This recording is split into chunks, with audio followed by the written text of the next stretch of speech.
Raincoat घेतला आणि दानकन आपटलाय जमिनीवर. आयला जालू मा हे देखो रेनकोट. हा आमच्या पोरांकांना जेवढी गणपती बाप्पा घरी येण्याची आतुरता असताना तेवढीच गणपती गेल्यावर नदीत जाऊची असता.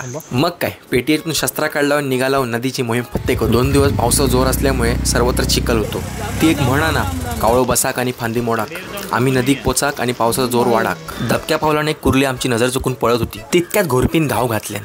आता घोरपी म्हणजे हो आमचो अवघू. घराकडूनच आपली पूर्वतयारी करून इल्लो आमचो घोरपी घळांका आऊस बांधूक सुरुवात केल्यान. घराकडसून आणलेल्या 10 गळांका घोरपीन आऊस लावून नदीत सोडून दिल्यान. घोरपीकडे एक वेगळीच कला अवगता, ती म्हणजे सळयन कुर्ले मारूची. लोक असं म्हणतात की ही त्याची वडिलोपार्जित देण हा. मग घोरपी आणि बाकीची मंडळी पुन्हा घळाकडे गेली. बघू की आपण टाकलेल्या घळात कुर्ली येता की नाही.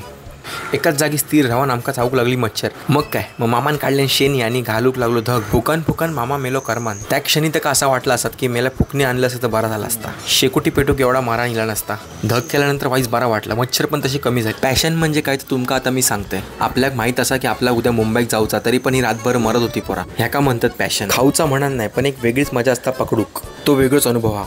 आपली पोरा नदीतून किती पण रात्री उशिरा नेली तरी कुर्ले साफ करून सकाळी पोरांका जेवणा गावाक होई.